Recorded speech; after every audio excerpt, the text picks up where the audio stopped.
In Chicago, you know that all sports rock. The Bears, Hawks, Bulls, Cubs, and Sox. Pick your favorite, you can choose. As long as the Packers lose. For everything you need to know, it's Bill Swerski Sports Talk Chicago. Bill Swerski Sports Talk Chicago. Hey everybody, welcome to another edition of Bill Swerski Sports Talk Chicago. This is your hosts, Alex and Sean. On this episode, we're going to be talking about the heartbreaking Bears loss ending the 2025 season. But first, I'd like to thank our sponsor, the Rockford Ice Hogs. If you're not familiar with the Rockford Ice Hogs, they're the AHL minor league affiliate of the Chicago Blackhawks. What does that mean for you? You get to see the stars of tomorrow today at family-friendly, affordable prices. Season is going on right now. So head on over to icehogs.com, get yourself a hat, shirt, jersey, tickets, and more. Tell them Swerski Sports sent you. Alex, how are you doing after Sunday's game? I've had a bit of time to sleep on it, think on it, let it digest, and I am kind of glad that we've waited a few days to kind of let this digestion happen, to kind of let us put some perspective into everything that happened. Because obviously, more often than not, we record our episodes right after games, and football is an emotional game. Emotions are high, and sometimes, for better or for worse, it could cloud your judgment a little bit. So I'm glad we've had this time to let it simmer. Um, y- you know, I still am feeling a little bit down because it felt like they should have won that game. It felt like they were the better team. It felt like they had more of a control on the game. And it just felt like they just couldn't take control. They were given that opportunity a number of times, and while they dictated the pace, they just couldn't take it. And I know that throughout this whole season, we've won games where we're like, how the hell did we do that? You could say that about the Packer game in the first round. You're thinking, how the hell did we pull that off? We were down 21-3. How did we win that game? And it makes you look forward and think, there's so much we can take away from the season and know where the goods, the bads, the places to grow. And there's so many different thoughts going through my head, looking at two different perspectives right now. It's almost like the clashing of thoughts. But if I were to just summarize my feelings right now, the pain is starting to wear off, but I'm going to be thinking about that game for a while still. And it just, it was a great season in terms of the accomplishments and the fun that we had with the wins. And it was more than what we could have dreamed of. But I'd be lying if I said I didn't think that we might have missed out a little bit in that game. We did. And I was telling my wife, I think she was a little surprised that I wasn't, like, I was upset, but I wasn't more upset. Um, and I was said, the first round, it was the Packers. We had to win. We had to win. There was no way we could lose that game. Like, this city couldn't handle it. Right. This one, we're playing with house money. I think we should have won. I don't know if we would have beat Seattle. That Seattle team looked real good. Yeah. But I also look at this. What did everyone think we were going to do this year? At best, 500? Yeah, certainly not this. Nobody's thought double digit wins, winning the division, winning a playoff game, going into the season. None of us had that on our mind. Hell, I mean, remember, we started the season 0-2 and thought maybe we'd be lucky to win 6, 7 games at that rate. And then boom, look what happens. It definitely does change the perspective. It's not like they were a team that came into the season with Super Bowl aspirations. They never did. Yeah. So, but I was telling my wife, I was like, look, there's two sides of the coin. There's the side the Bears are on, where they're an ascending team. Like this offense was a work in progress all season, and the defense was riddled with injuries and was missing, like big gaping holes where there should have been, key players.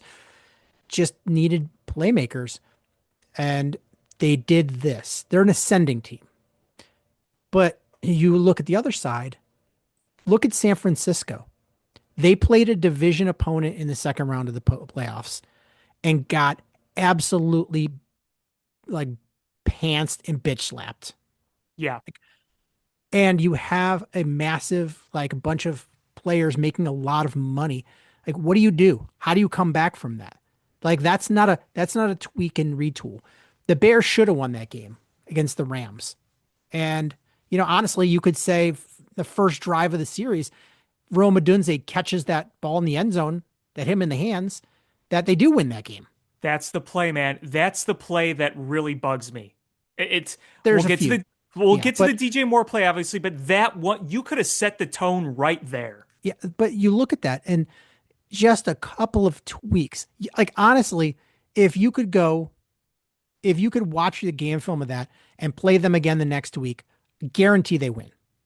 Sure. Guarantee. And you could have the 49ers have the actual play calls going into that Seattle game, and I don't think they're going to win. Seattle would just punch them in the mouth, and there's nothing they could have done. And so one, you're going to have to retool to even compete in your division. The other one, it's some tweaks here and there and just growing within the system, and you're right back into this. So I'm a little more hopeful. Yeah, and I mean, you can look at it a number of ways too, and there's no denying that this season the Bears won games that you can't count on winning in the same fashion for a very long time. You can't win a handful of games when you're trailing by multiple scores with 5 minutes to go in the fourth quarter. It'll happen, but you can't rely on that for happening a lot. And, I understand that some of the opponents they played too weren't great, but you know what? They also showed what they could do against the Eagles, the defending Super Bowl champions. They showed that against a really good defense like the Browns. The Browns might not be a good team, but it's a really good defense. They showed Top what they five could do. defense. Yeah, exactly. They showed what they could do against that. I mean, I guess where I'm at now is the reason I have optimism for the future is because I think you have your quarterback and you should have your head coach. I mean, if you have those two things, that is what can make you a contender right there. This isn't an old school, well, the quarterback might be okay and the head coach might be good enough, but the defense is really good. The defense can only carry you so long. You extend windows by having the quarterback and the coach in place. That's where the optimism comes in. On the other side of the coin, look, this is a really tough division. The Packers, they're going to get healthy next year. They're going to be a Super Bowl contender. The Vikings, I don't know about the quarterback, but the rest of that team is pretty darn good. And I do think the Lions are going to come back next year. They're going to tweak a few things on the roster, and they are going to be back next year. So you had a lot of things go your way this year, but you also took advantage of some of those things. I'm not really one to lament about the schedule because you can never say really what a strength of schedule looks like at this point. You can't. Who would have looked at the opponents for the Bears last year? Do you think the Eagles were looking at the Bears thinking, "Oh, a tough game. That's a tough one." They're probably thinking, "No, we're going to steamroll them." You never We do know know with who that. we do officially know who their opponents are at home and We away. do. We do. But again, you don't know what can happen between then when you play them. I just think the whole strength of schedule thing is a little overrated at times. Oh, yeah, absolutely. Um, so the reason we're recording this late is I was in Boston for the weekend. Um, we bought tickets to go out to Boston for we had the long weekend. Everybody was off work and school. And when we bought them, the Bears were 0-2. And I was like, okay, that's second round of the playoffs. No need to worry there. And, you know, things change. But in Boston, I repped Bears. And everywhere I went, I ran into other Bears fans wearing their Bears gear. And we stopped in to like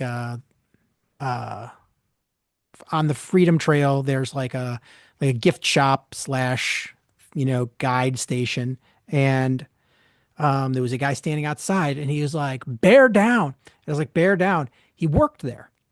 And he's like, are you watching the game? I'm like, of course I'm watching the game. Like, of course I'm watching. He goes, a bunch of us Bears fans are getting together at this bar right down the street. He's like, you should be there. I was like, I will. And we did a couple of museum things, and then I went and did something on my own. And on the way back, I told my wife, I was like, I'm gonna stop it there. And she's like, do you want us to come? And I was like, well, let me stop there first and make sure that because it's a bar, but it's a sports bar, so I don't know if they allow kids in. So it's like, let me figure out what the situation is, and then you guys can take like an Uber over here. I get there. It's about an hour before the game. It is so packed with Bears fans that they're not letting anybody else in. Wow. So I During gave a Patriots playoff game, no less. so I gave a Bears down through the window, and then I headed back to the hotel room and watched it at the hotel. But Bears fans were in Boston and repping strong. I love to hear it. The NFL is better when the Bears are good. I agree. And I'll tell you, the past month or so, just walking around in public and you see Bears gear everywhere. And obviously, you see Bears gear no matter what, but at the rate which you saw it, just everyone was repping Bears gear wherever you went. And, one of the things I said I was thankful for this season was having the ability to yell bear down at strangers and having them yell bear down back. And there were so many different areas and instances where that happened, whether it was hiking on a trail, being in my office complex, being out at the mall or out shopping or, out at a restaurant somewhere. There was always somebody repping it. And, I had those bear down moments with strangers everywhere. And you see, the flags on homes and on cars and in window shops. It's everywhere. And it was so cool because it felt like the biggest revitalization since the Blackhawks dynasty. Now, the Bears have always been like the talk of the town, good or bad, but let's be real. People didn't want to lament in the misery when they've been bad all these years. And now you go everywhere and you hear people talking about it. I had to go today. I was out at the grocery store after work and I heard several conversations of people I passed by talking about the game, talking about Ben Johnson, talking about the DJ Moore play and the Caleb Williams throw. It's like it's all around you, and it was such a cool feeling. And I think the worst thing about losing more than anything is there's no more games to look forward to. Looking forward to a Bears game was the best part of this season. Just being excited that we got to watch our team play. Excited we get to see what tricks Ben Johnson pulls. Excited to see what tricks Caleb Williams pulls out. Excited to see who played the hero. Excited to see what epic way are they going to pull this out. And I'm going to miss it for the next 8-9 months, whatever it is. Yeah. So, looking at this Bears season, I've heard a lot of people say, you know, look at the Vikings last year. They won a whole bunch of one score games, and that's not repeatable. And then this year they stunk, and they're like, see. And I just look at them like, I don't think this year's record proves what you think it does. Is what was the key difference between last year and this year? Sam Darnold versus JJ McCarthy. That's And a JJ huge McCarthy difference. was hurt half the time too. Yeah, this was a huge difference. Is if you could have even put a 80% uh, Sam Darnold the whole season, this is a much different ball game. And that team ended up, were they 9-8? They were 9-8, Nine yes. and eight. They were 9-8 with third string quarterback in there at times. Yeah, a guy you never heard of, a guy that had no business being in the NFL, Max Brosmer. I mean, Yeah. So seriously. that is a whole different ball game. Barring an injury, Caleb Williams is the dude. Yes. Like we have a dude, he's going to be here the better part of his career, if not his whole career. So that's that's a much different scenario. Much And then, different scenario. yes, and I think you can also look at the situation where you have Caleb Williams and you have Ben Johnson. You know that they're married at the hip now, and you hear the way they talk after the game. There are two things to take away, in my opinion. And, you go beyond just what they say, what the reporters at Hallis Hall have said. First of all, you heard Caleb Williams talking about footwork and consistency. The nice thing is that he clearly gets where he needs to be better. And we can identify where he did get better this year and where he still needs to get better. It was year one of a new offensive scheme and a new offensive coach and really a new team. I mean, the roster was the same, but what a difference it makes when you go from Matt Eberflus to Ben Johnson. Your philosophy changes, your workflow changes, your outlook changes. It's very different when you change coaches like that. So this was year one, and you saw the growing pains, which you knew was going to happen. There was a time early on where I was even getting a little skeptical. I said it on this show, but he proved to me that even through his inconsistencies and his weaknesses, what he can do, what he's capable of doing, he makes an amazing play every single game that makes you go, wow. And one of the things that really sucked about losing, if we would have won that game, do you know what that would mean to this franchise in this city? That would go down as arguably, it's amazing. If just in the past month, Caleb Williams has made the greatest throw in Chicago Bears history. Yes. Different points in different games, different weeks. But he just keeps doing it. Ben Johnson told us we won't be playing our best football until December. He was right. Mm-hmm. He was right. We didn't see there was a lot of growing pains, and I don't think anybody knew what those growing pains would look like because we've only ever seen the pain part of it, not the growing part. Right. That's historically what we've seen, and we kept seeing the bad, and we're like, all right, well, we've seen this movie before, and it sucks. I don't want to see it again. And you're right, we worried that Caleb wasn't going to be the dude, and not only is this his second year in the NFL and his first year in this system, it's really the first year he's ever had to play in a system before he has been a Brett Favre. Now he's turning into an Aaron Rodgers. Hate to use Packer references, but I think that's fitting. If you look at how Brett Favre played, it was a lot of gunslinger mentality and Yeah. using and not worrying about, I mean, Caleb was always better at protecting the ball, but, willing to throw into harm's way. And Aaron Rodgers much more cerebral about it and like a surgeon slicing you up. And that's what we're starting to see is not turning Yeah. the ball over I mean, I know this Rams game and we'll talk about that in a little bit, but just historically, I mean, his first 1,000 passes, not turning the ball over. It's incredible. And it's only going to get better.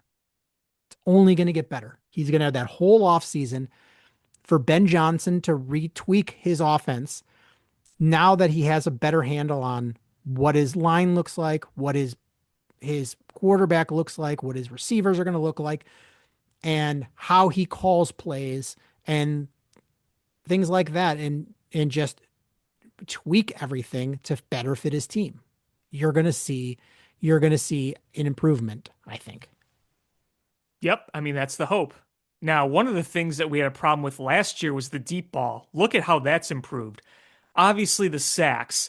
That's both in part due to the offensive line being better and Caleb doing a better job at getting rid of the ball and not taking those sacks. It's a two-way street there. So, I mean, those two things are really, really big. And, I really like the fact that we can look at what Caleb Williams did this year And you have enough of both a statistical and a tape of the things that were really, really good, and you have the things that need to get a little bit better. Now, you can look at the stats where you can look at the completion percentage, but I don't think completion percentage always tells the tale. Yeah, Look in how this many case, drops there have been this year. Look how I many think times he's thrown the ball away.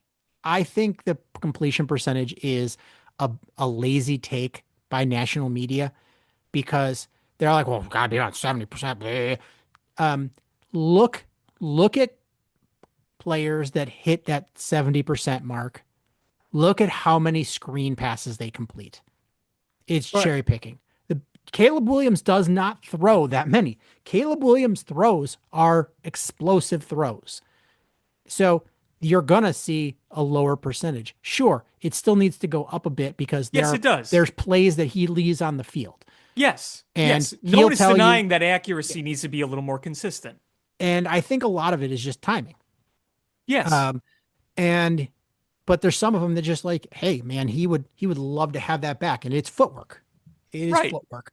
And that's what he And acknowledged. and you're but you know I, he's never going to be a 70% completion passer because he throws too many 20 plus yard passes. Right. and Exactly. and I'm Exactly. okay with that because the way he moves the ball and the way he's always looking for that deep shot, uh he's never going to be the dinker and dunker. And that's you just have to build that around him. That's just not who he is. And it's it's a good thing. You don't want to coach that out of him. You want Ben Johnson wants explosive plays. Caleb Williams gives you explosive plays. Yes. There's a reason why. Remember, the everybody was convinced Ben Johnson was going to the Raiders. Mm-hmm. Yep. The look, I mean, at the time, I was. I mean, if you would have asked me if I was able to separate myself from the emotion of it, I'd have been like, no way. Because you look back at it now, and you're like, why would he have gone there? Who's their quarterback? Who's the potential to be their quarterback? Why would he go there? Geno Smith. Like, I'm not shitting on Geno Smith, but Ben Johnson's not picking his first head coaching job after waiting out several cycles to go to a team with Geno Smith. No, no, of course not. In a line that's as bad as it is. I mean, you know what's weird though? The year before, that line was decent. It was a decent line. I don't know what I don't know what that coaching staff did to that offensive line in that the 1 year they were there. That offensive line went from probably average to well below average with Yeah, the I mean, same folks. I have look at no idea what Ashton happened. Genty. You know, I think if you put Ashton Genty behind a legit line, he's much better. I think so too. Ashton Genty did fine, even considering the position he was put in. Um, But I look where he was wonder. drafted. Look at the hype. That's the point. Is you even look at metrics that are on him and like broken tackles. He wasn't breaking tackles like you expected him to, but I agree with you. Is I think if you put him in on a better team and you incorporate him in the passing game earlier, you're going to see the good things because at the end of the year, he was much improved over the beginning of the year.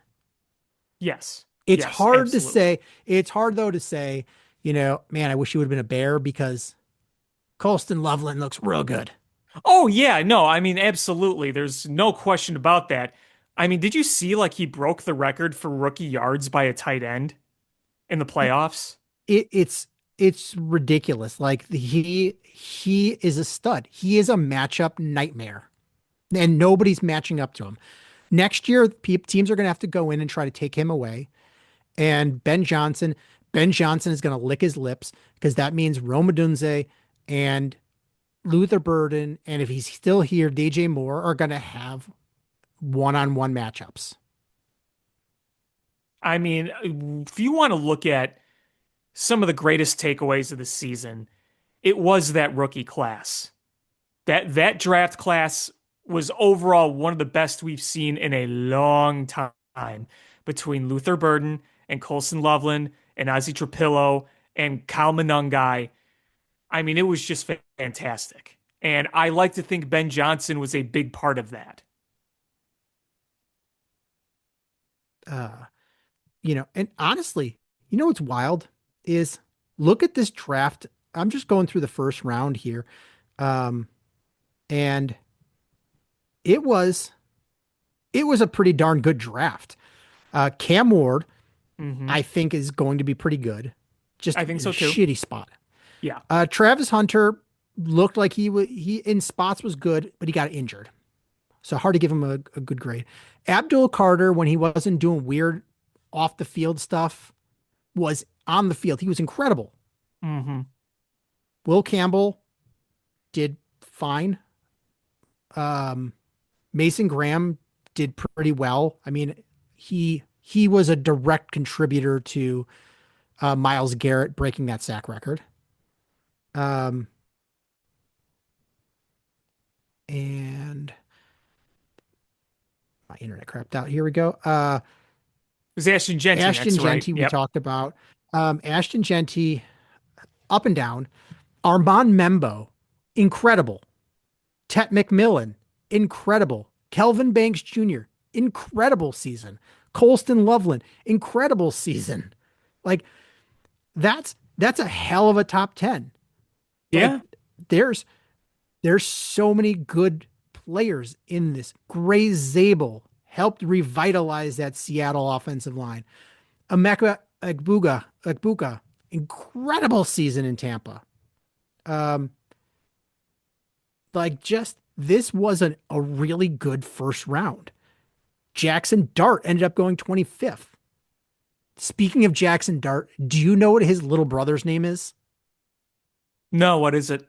I learned this today. His name is Diesel Dart. That's awesome. That is not a nickname. That is literally what's on his birth certificate. Like diesel, like the German engine. Yes, Diesel Dart. I guess Dart it must be Germanic, right? Dart. I don't know, but Jackson and Diesel. Like you're like, oh yeah, these are my sons, Jackson and Diesel. Jackson with Diesel an Dart. he's apparently a safety and very good in high school. Maybe he'll be in the NFL one day. Yeah, but like I mean, Jahad Campbell was very good. Uh, the Tyleik Williams good, Josh Connerly good, Josh Simmons good. Like just honestly, looking through here, Matthew Golden might have been the worst pick in the first round. Yeah, and I do think that Matthew Golden has still a chance to be pretty good. I've talked to a few Packer fans, and they think that Matt LaFleur might have misused him or underutilized him a little bit. And I haven't watched enough of them to have a full opinion on that, but the fact that multiple people have said it makes me believe there's some truth behind it. So I don't know. I do look at the Packers lost their defensive coordinator.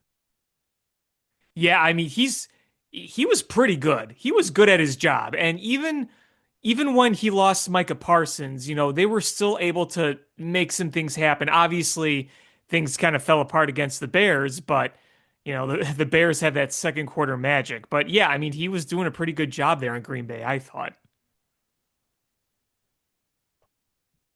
Um, but yeah, I mean, to your point, the Bears rookie class was pretty darn good. Uh, Colston Loveland in the first round. Obviously, that was a boss pick.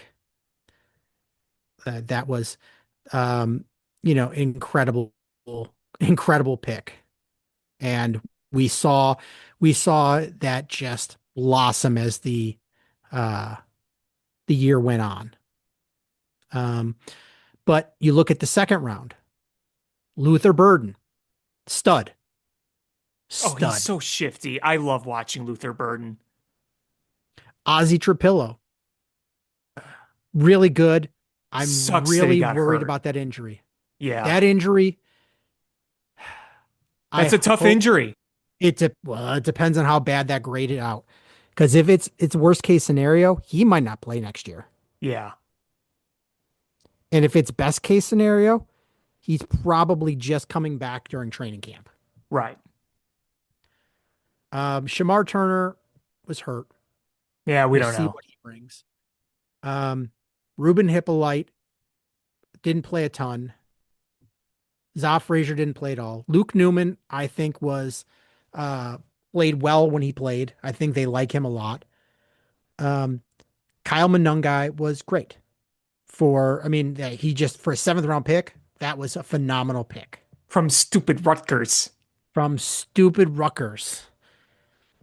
Um, so yeah, we saw a lot of contributions from that. And and with depending on how that Trapillo injury turns out, I have no idea what the Bears do. If they might they might make the move that they did where they put their guard at tackle for the beginning of the year and play the line that they did in this game.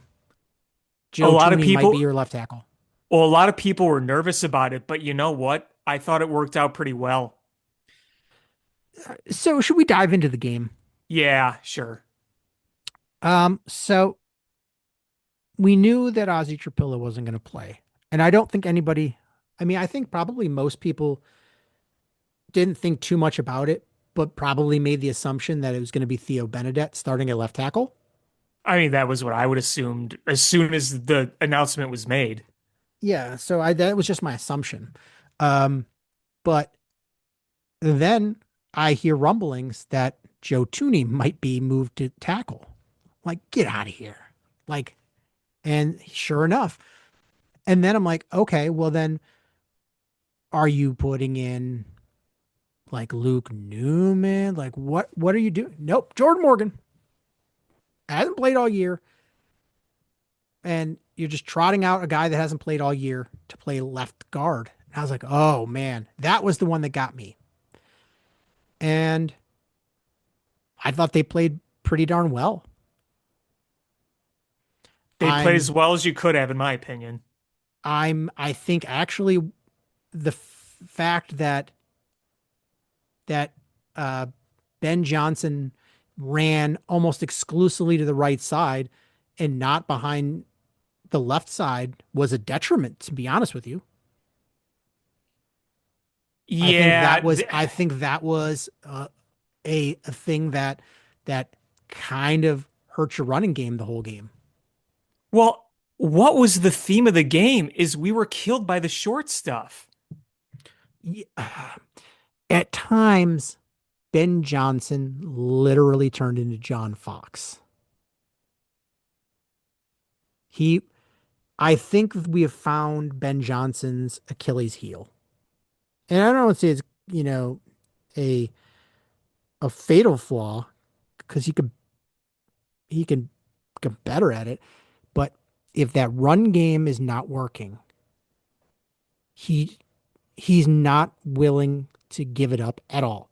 And I'm not saying totally give it up, but he's going to keep pushing it. I mean, we saw how many times was he going to run that on third and long? He was going to run it on three straight times on at the goal line. He was going to run it. And you kept That seeing bothered me. you kept seeing the same results, and it was frustrating. Is there's You have a mobile quarterback, is on the goal line, why not do a naked boot? And they're going to sell out to smash the run, and he's going to walk into the end zone. I was begging for that. I was begging. I'm like, why are I actually have to agree with Collinsworth. He's like, why aren't you using his legs more? And I said, yes, I agree with you. And I don't mean run him like crazy, No, of but course not. But there were yeah, situations you could have. you've got to what it is you've got to break them of being able to sell out to stop the run. They knew it was coming and they stopped it every time in those situations. You know what else really drove me crazy? And it's been driving me crazy all year. When Ben Johnson does that pitch and they lose yard, how many times has that not worked? There's In some times games it has, but in this game it didn't work multiple times. it's the one reason I do like it is it gives the running back a head of steam. But Uh, they were all over it and but they did it multiple times and they were clearly on it. but it also there's no opportunity for that to be a fake. It's it that you're committing. That's the run. Right. Um, so it gives you running. I mean, so it's take it if you feel that's one of those plays where it's it's man on man, hat on hat. Is can your offensive line beat their defensive line? And if they can, that play is going to work well because you got a whole head of steam, and he's going to be able to smash through and get you know bare minimum to the linebackers, but maybe even to the defensive backs and pick up 7-8 yards. If your offensive line is not winning that, then the linebackers are committing, and you're you're going to get that stuffed. And for the last several weeks, I don't think the offensive line was playing as well as they were during the big the big run in the middle of the season from No, they weren't. And you can see it because they had a harder time getting that run game going. right. So I think Ben Johnson has to be a little less stubborn. I you know, uh, you have to let Caleb be a little more free. And if you also noticed, it's been a while since Caleb has done that thing where he's run backwards and then done the pivot to beat a sack and then rolled out. It's I think defenses are being much more deliberate in trying to keep him in the pocket. Yes, because you see him running straight back, not, towards the sideline on some of those plays. Yeah, I feel like you need to work on that offensive line to be able uh to get the pocket so he can step up into the pocket. Is right now is if he it's collapsing, there's nowhere for him to go.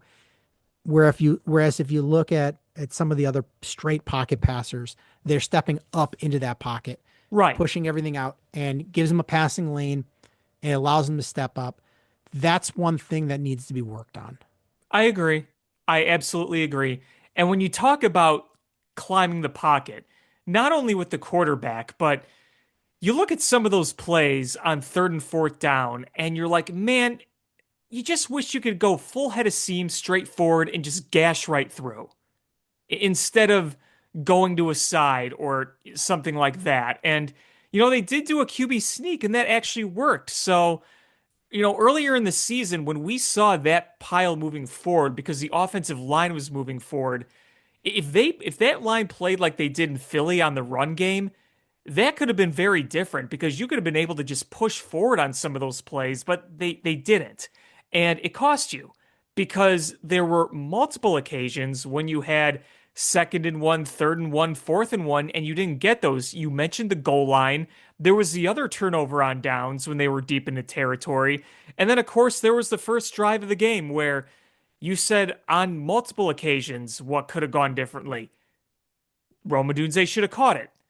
Maybe I think that is where you just take the points. Kick the field goal, take the points. And that's another thing about Ben Johnson is he's aggressive, and that's just not going to change. It's just You not. know, I think I think that 49ers game got in his head because the defense couldn't get a stop all night long. You looked at the Packers game. At first, you thought, "Oh God, this is going to be another 49ers game where the Bears are just going to have to outscore them." And because they can't. But the second half came and you really shut them down. And then for the most part, the Bears defense really did a good job against the Rams' number one offense. I They think the Bears, despite not having a turnover, played their best game defensively. they played extraordinarily well, other than that first drive. And I think Ben Johnson was so worried that that was going to be a shootout He's like, I can't match field goals with touchdowns. And I get it, and you're probably right. I'm not disagreeing with you, and it probably is more hindsight. I you just I I hate just leaving drives like that completely off the board. I mean, okay, so that first drive, Roma Dunze drops one in the end zone. That's a Yes. touchdown. Yes. Yes. And that changes everything. I think that that was a factor in Ben Johnson's mind. But they go for it on 4th and 2 from like the 20, 21 yard line. And my concern was they threw a 20, they were trying to get it all with that fourth down pass. Is I get being aggressive and going for it, but right then you're looking for the first down. Set yourself up with 4 extra downs. Right. No, I agree. I You're agree. not trying to get it all. You throw the deep pass, it gets intercepted, um, and it essentially worked as a punt because Right. they got it way deep in the end zone or their own end of the field. So, but if you just go for something 3, 5, 10, 8 yards, pick up the first down, you're in the red zone, and then you can reevaluate how things are going. You Hmm. don't have to go for 20 plus yards on a fourth down. If it's there, take it. But, you know, not everything has to be an explosive play. Um, But again, that's going to be Ben. That is not changing. I think Ben Johnson is going to learn a lot of things this year, but those types of things, that aggressiveness for those big plays, I don't think that's going anywhere. no, I just think sometimes you can tone it down a little bit. I mean, I do too. I do too. I'm not disagreeing with you whatsoever, but I agree when like the drive where they made it down and they were at the couple yard line and they didn't get a single point. All right, you're so far down there, get that touchdown. Don't kick a field yes, goal from within the yes, 5. I That first one, I'm probably kicking the field goal on that. You're yes. at the 20, 4th and 2. Um, it's cold. Just take the points. But that other one, I get. I wouldn't have run those play calls. And it's funny because my wife was laughing because I was like, if Ben Johnson fucking runs this ball, I'm gonna lose my mind. And then he ran it 3 straight times. And Yep. she's like, I think he's purposely doing that. I'm like, stop giving me a damn complex because I believe that. I'm going to piss off that Greedo guy. But, then the Rams get the ball and they just march down the field. And you went, uh oh. Uh oh. Hmm. Uh, But then you know what? The Bears tied it up on fourth down yep. early on. That pulled it off. And again, I'm not saying referendum for fourth downs going for it or not. I just think on that first drive, I would have taken the points. The other situations, I probably would have gone for it every other time. Because there was another one where people argued they could have taken a field goal, but I think they were a little further back. And I'm like, listen, on a day like that, I get going for it. And you can look at the goal line one where they couldn't get it in, the tying one late, and then they forced what was it? They forced the punt, and that's what tied the game. Because you could say, well, if you would have kicked the field goal there and then you stop them and then you would have won the game. Well, not necessarily, because let's say you kick the field goal from the 1 or 2 yard line wherever you were, and you made it a 4 point game. You could kick that ball off, and the Rams could have a massive return. And then they can make another play or two in a different situation, and next thing you know, they get in scoring range, they run out the clock, they win. So, not necessarily true where you could just assume, oh, if they would have kicked the field goal on that second to last drive there, they would have won the game on the next play. So there's no saying that. A lot of different things happen when they're pinned back at their 2 versus you having to kick off. But, Yeah, I you know, was on that drive. I agree with going for it on fourth down. I just didn't like my big problem is Ben Johnson. When he knows he's going to go for it on fourth down, he runs such a conservative play on third down. Like what right. you don't need to go to fourth down. try to pick it up on the third down. Really actively try, because like, so when you got down there, you got stuffed, and then on fourth down, then it becomes oh my God, now we're in fourth down. Like, we don't have any wiggle room here. And that was the frustrating part. Is I agree going forward on fourth down, but bet all four of those plays were the wrong play. All of them. Right. Yeah. It's not the decision, it's the play calls that we were frustrated with. And, again, there are some high leverage play calls that are hindsight 2020 where you could have called the same play and you could have executed a little bit differently and you would have said, oh, it's a great play call. But the fact that you didn't throw it once, the fact that you didn't try to use Caleb rolling out once, that was just mind boggling to me. They were clearly all over the run there. They were all over it all night on the short yard plays. And I just didn't understand it. Just flat out didn't understand it. Yeah. Um, and then, honestly, Colston Loveland, uh, going out at the end of the game really hurt them. Yeah, that sucked. That sucked. Um, Concussion, so wasn't it? he left with a concussion, and I think that changed a lot. Um, but that drive, I agree with you. I wouldn't have kicked the field goal because that sets them up. And uh but I just would have run four completely different plays. Just Yep, I would have too. um just some things that, and I know Ben Johnson is the reason we're here, but I don't want to make it seem like he's infallible. There's things that he No. definitely messed up, and he'll tell, like, if you ask him, I'm sure he'll tell you.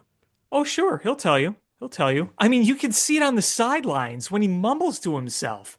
Remember the Lions game where he's like, should have gone for it? You can The see the regret when he realizes shouldn't have done that. But, there was a point where during that drive, I went, oh, this sucks that this is how I said to my wife, I was like, this sucks.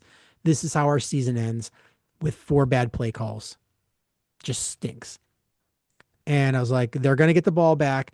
And with like 3 minutes left, they're going to be able to, or 2.5 minutes or whatever, they're going to just be able to run that clock out and, end this game. And they didn't. The Rams went full conservative. Bears played good defense and get the ball back. And I went, okay, this is how I want it.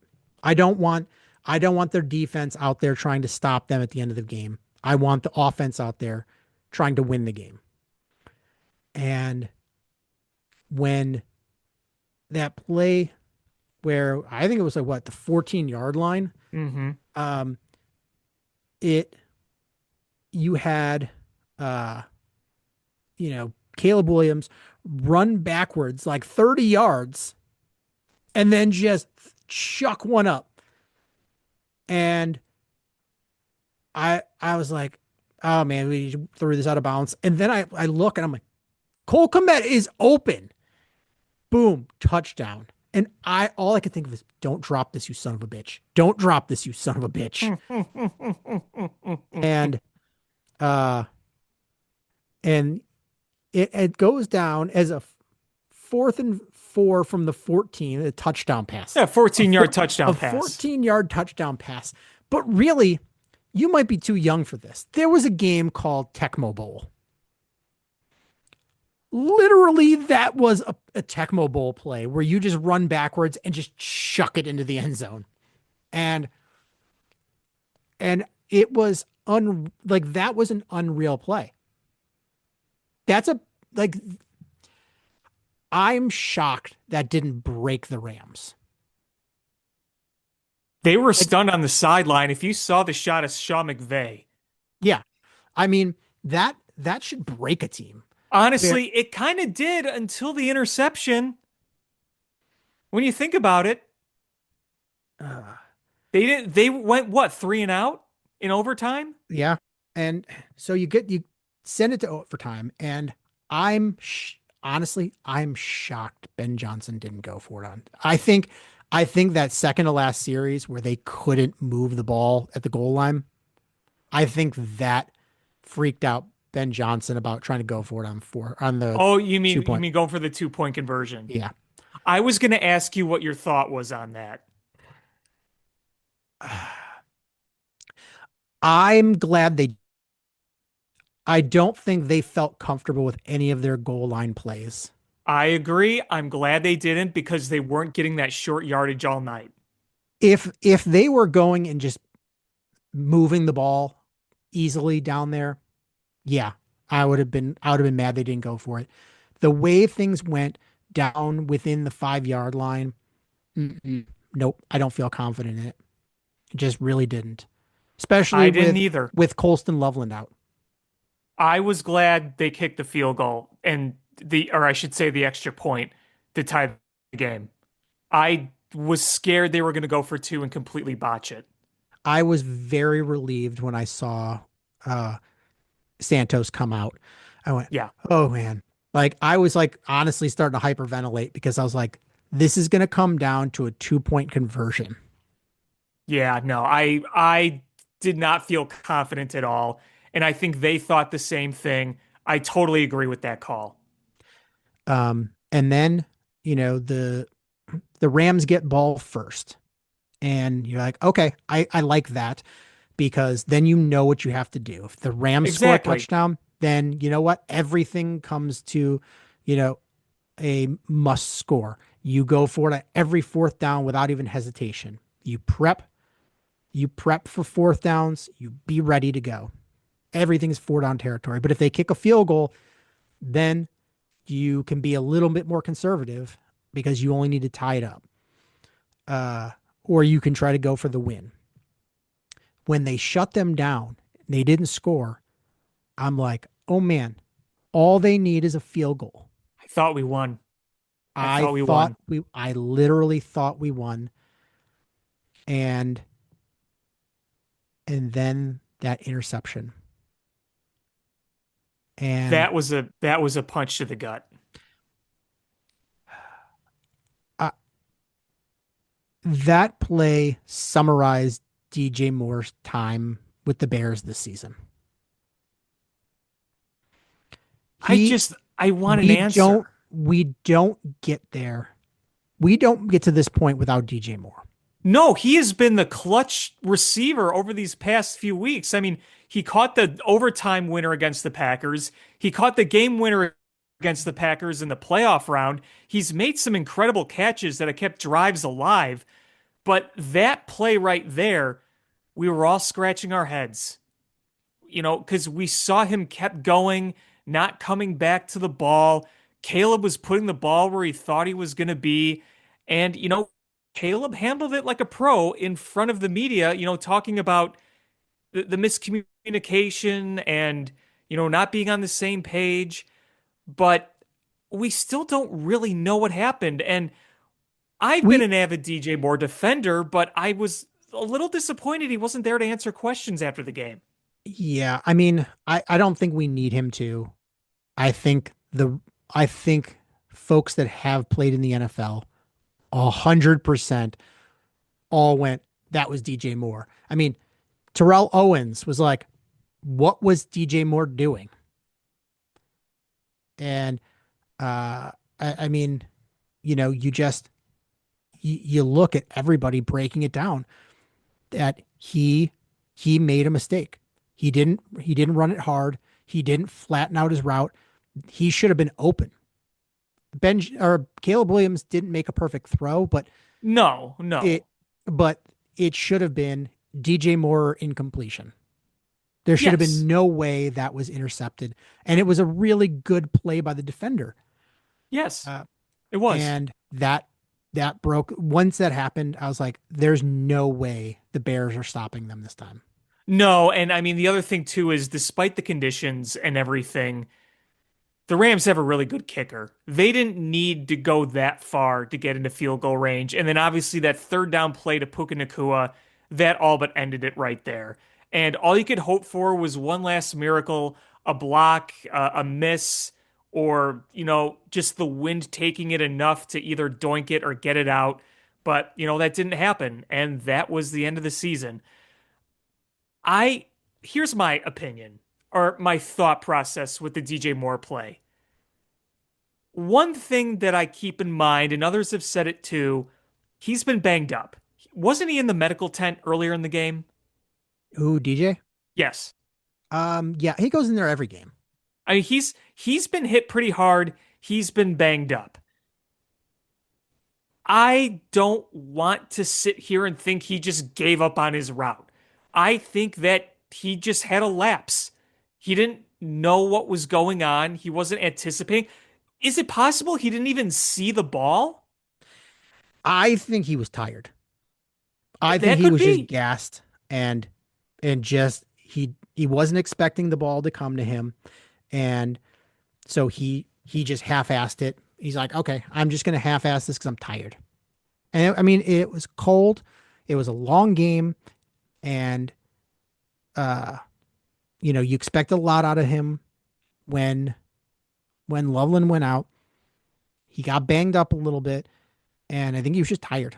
I It could be. I think that came down to it, but it really sucks that that's how it ended. Yeah, it does. It does. I mean, really, more than anything, I don't want to be the blame. You did this, you did that. Like, I just want an answer. Were you tired? Did It's you just, misinterpret the call? Did you just have a lapse in judgment? Did you not see the ball? I just want to know. I mean, I hate that it goes down as it ended with a Caleb Williams interception when I would have much rather it just been a drop pass. Saw plenty of those. I mean, we did with the Bears receivers dropped way too many passes. I Even think, Colson Loveland had a few drops. yeah, that is something I think Ben Johnson is going to try to correct and correct hard. It has to. It has to. And I'm sorry, we need better from Roma Dunze in that Oh, department. yes, we do. And I understand Rome was hurt, okay, for much of the year coming back. I get it's difficult. But those drops were a problem earlier in the year too. And he's a great route runner and he's a great guy. He seems so well polished, so smart. He knows football. We saw how good he was being a blocker when healthy. Was it that I'm trying to think. Wasn't it the Bengals game when, that obviously that crazy Bengals game where they scored all those points? Wasn't that when he had just an absolute field day as a blocking wide receiver? I believe so. There's those things are all great, but the drops from a top 10 pick, that just has to get better. I don't know what else to say. I Yeah, really like him. I want to really like him, but we can't deny that is kind of a frustrating issue. And even before the injury, there were there are catches where you're like, okay, it wasn't easy, but it wasn't completely uncatchable. But the first throw, that should have just been a catch. Should have easily had that one. What should have been that touchdown in the first drive. It's frustrating. that's so. I want to get to a little bit about where the Bears are this offseason. The Bears don't have a ton of cap room, and uh, they have quite a few players that are going to be free agents. Kevin Byard, free agent. Jaquan Brisker, free agent. Deshaun Wright, free agent. C.J. Gardner-Johnson, Andrew Billings, Jonathan Owens, Olamide Zaccheaus, Theo Bennett, Braxton Jones, all free agents. And they don't have very much in current cap space the way it's constructed now. There are things you can do, players to cut, different, you know, shuffling of money, kicking the can down the road a little bit to make space, but they don't have a ton of money. And honestly, if you wanted to make a trade, one of your better trade pieces would be DJ Moore. You'd get that big contract off the books. But in order to feel comfortable with that, You need Rome Odunze to step up and be the dude. Right. And I feel way more confident that it's going to be Luther Burden being the dude over Rome Odunze, who was a top 10 pick. Which is, I love Luther Burden, but when when I think of a top wide receiver, I want someone who's going to make those contested catches. Somebody who's going to outsize and outmuscle you. Luther Burden is the yak king. And Luther Burden might be my favorite wide receiver on the team. But man, I want Roma Dunze to be that guy who makes those contested catches, makes, those out muscle plays, and we've seen him make some great grabs. We know he's a great route runner, but you can't have the inconsistencies with the drops. You want to be able to trust that's not going to be an issue before you trade a guy like DJ Moore, because DJ Moore, he can haul those passes in. He had a great catch that game. Is I want Roma Dunze to be what Tedero McMillan was this year for Carolina. Yes. Yes. And Exactly. and I mean, coming out of college, Roma Dunze was way more highly regarded than Tedero McMillan. And that's not a knock on Tedero McMillan. It's just Roma Dunze was there were the Giants. The Giants got knocked by a lot of people for not drafting Roma Dunze with that wide receiver pick, Right. Right. Yes. because there were people that high on Roma Dunze, and uh the Bears almost traded up to get Roma Dunze. Yeah. And they said, wait, wait, wait. They kept the faith and they got him. So now it's the time where he's got to step up and be like, I am that dude. Yeah. Like, you got 2 years under your belt and you've been fine. You've got to step up and be the dude Right. next year. We've seen him do some really good things. There's no denying that. Like, no way would I call him a bust, but I think even he would say he's disappointed in himself on a number of these occasions. I think that a fully healthy Roma Dunze next year is going to have a significant amount to prove, even though he's already proven that he can play in this league. But again, you need better from that spot. Absolutely. He has, Absolutely. I believe he has the physical talent, the mental capability, and the attitude to be that great player. We just need to see it all come together. Like, I can't say Roma Dunze was awful by any means. And remember, he was hurt for quite a while, but I think it's fair to say that there have been aspects of this game that have been disappointing. Yeah, absolutely. It's too bad. Now, you were mentioning free agents. We've talked about Jaquan Brisker before, and I'm not sure I'm willing to give market value to Jaquan Brisker, but I do want to give him his flowers because I think he had the game of his life on Sunday. He was He outstanding in I that game. think I think Jaquan Brisker is his time in Chicago is done. I think so too. And I agree with you. Is if he went out, if he's done, his best game ever as a Bear was his last game as a Bear. Yeah, he was all over the place.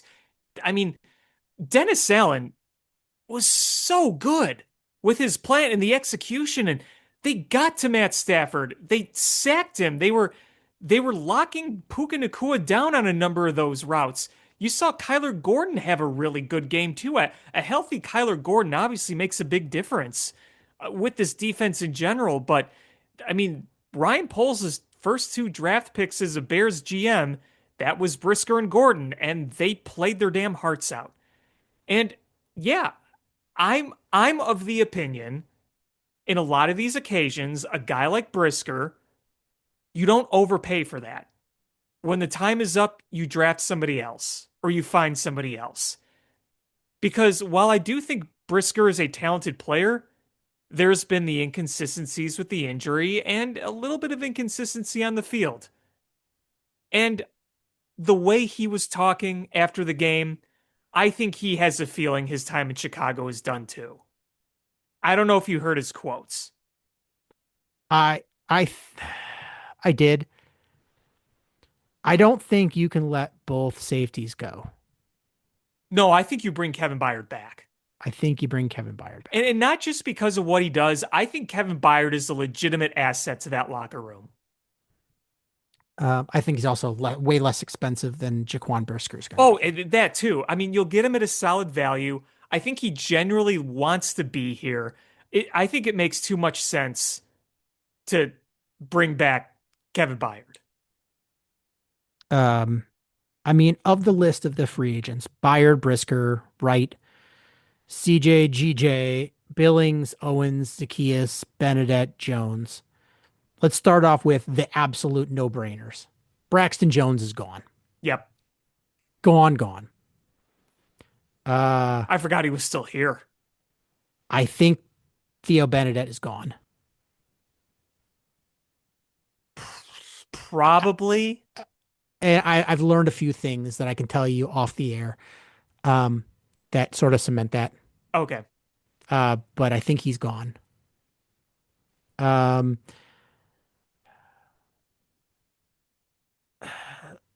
Jonathan Owens probably gone. Maybe they bring him if it depends on what his salary is. I don't think it's going to be that high. Same with Olamide Zacchaeus.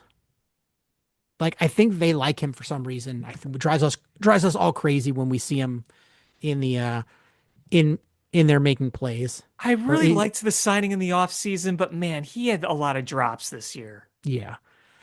I think Andrew Billings is gone. Yeah, I think he's gone. I just don't think he fit well in this scheme. I don't And think so either. I think he's gone. I think Nashawn Wright is gone. Yeah, someone's going to overpay him. Yes. Thank you for all the turnovers. He was made some awesome plays, but yeah, I'm not paying a lot. I think you have Kyler Gordon, Jalen Johnson, Tyreek Stevenson under contract. And I think Tyreek Stevenson, I think is a better coverage guy. I agree. It's just if he's healthy and you can keep him focused, I think he's a better player. And that is not a knock on Nashawn Wright. He stepped in and the Bears aren't where they are without him. No, of course not. Of course not. I think there are several players I'm going to say this about. You struck while the iron was hot, and that's going to sizzle pretty quickly. Um, I um I depending on the money, I bring back CJ Gardner Johnson. Depending on the money. So, CJ Gardner Johnson, I was one of the people in favor of the pickup, and I think that he helped bring, this is going to sound cliche, but a bit of a spark to this team. And I think that he made a difference, a positive difference for this team. I also think he was just one of those guys that was a temporary spark. I'm not saying I'm against bringing him back, but for me, it depends on the money. I think you can utilize it. He's not going to be a regular contributor. He's not going to be out there starting. He's not going to be your nickel back, like or your slot corner. He is either a fill-in for somebody or he's situational because he's an incredible blitzer. And there's matchups where he's really good and there's places for him to be really good, but he's not going to be in there for every defensive play. And with that, then you can't pay him that much. So it's going to depend. And, for him, he was sitting at home. Right. Nobody wanted him. Right. So if I'm him, I accept a pretty low offer to keep playing. I would bring him back. Nashawn Wright is he's gonna get a stupid contract. Yeah. Hopefully the Bears can get a compensatory pick for him. Same with Jaquan Brisker. I bring back Kevin Byard. Yeah. No, I'm in agreement with all of that. I mean, yeah, like I said, I'm not against the idea of bringing back CJ Gardner-Johnson because I liked him right now. And again, my tune can change, but right now, I just felt like he was that guy you bring in this year, and that's that. And I'm gonna say another thing too. Is I know you say like, oh, the house, they get a clean house when a new coaching staff comes in. And that's true. But when Ben Johnson comes in, he's cleaning house based off a tape, right? Right. Now he's looking at it. I saw the tape, and there could be a player that you liked on tape, and when you put him in your system, it just didn't work. But Hmm. you didn't like them as a teammate or a player, as the way they practiced or They didn't things carry different. themselves the way that you wanted them to carry themselves.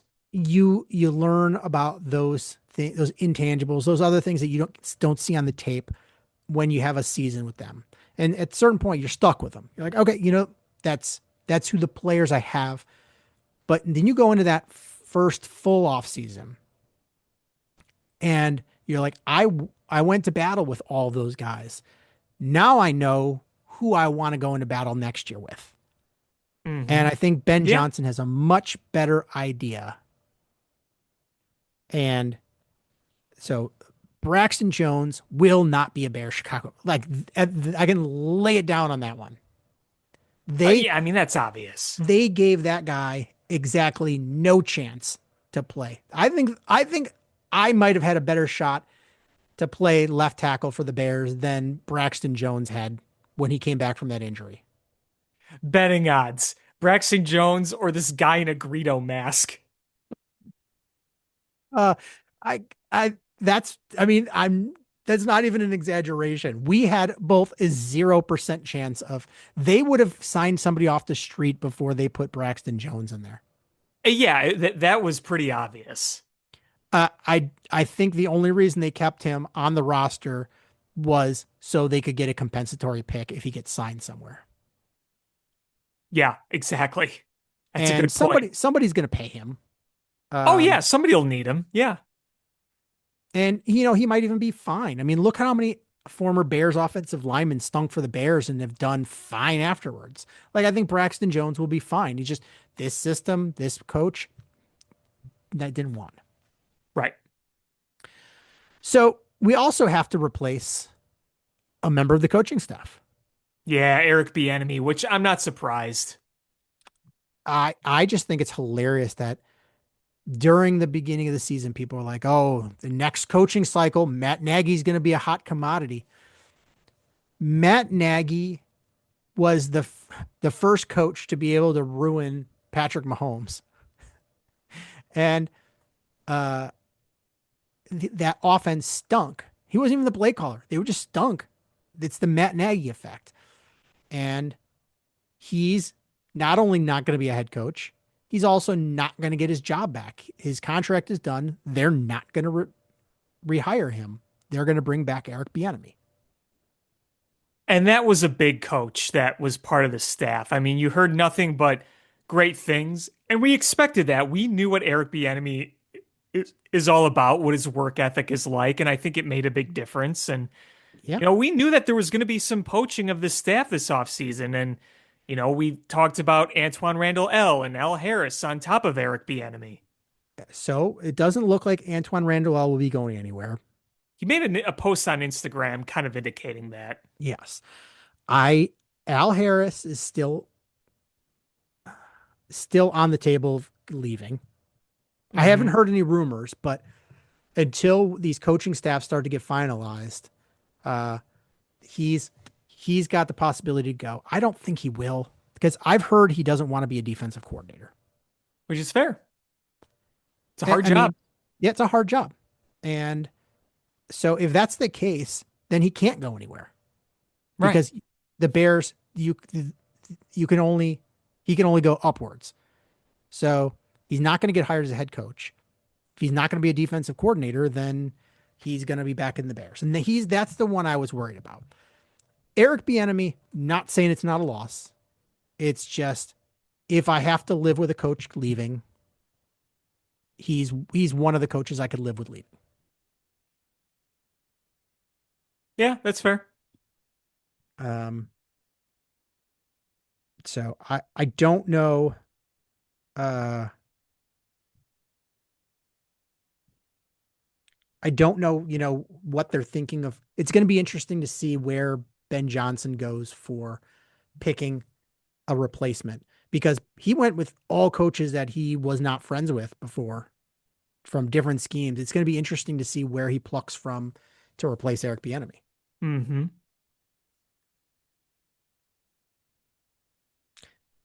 This is super out there, but and uh a non sequitur.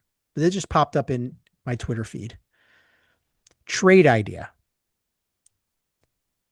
Bears receive Max Crosby. Raiders receive Bears first round pick in 2026, their third round pick in 2027, and DJ Moore. Do you make that trade? It's tempting. I still don't want to trade DJ Moore as much as others, but I don't either, but it makes you be able to.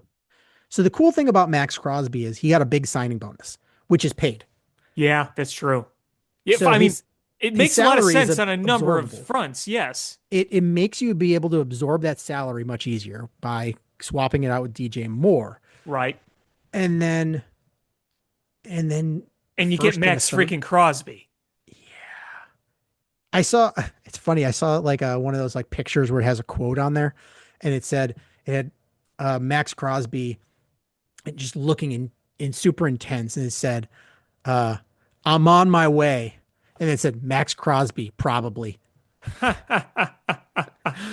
was like, "That's funny," and then it was actually on Instagram because it had like the slide pictures, and I slid it to the next picture, and it had one with Miles Garrett and said, "I'm on my way, Miles Garrett probably."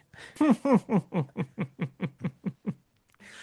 was like, just give me one and I'm happy. Yeah, and I mean, I think that the Bears are going to be looking ahead and thinking, this is our window now, because next year is going to be Super Bowl or bust. We got to play the house money card this year. Oh, hey, they exceeded expectations. Look how happy we are. Next year, the expectations are going to be sky high. There's no more consolation prizes next year. Either you go to the Super Bowl or you don't.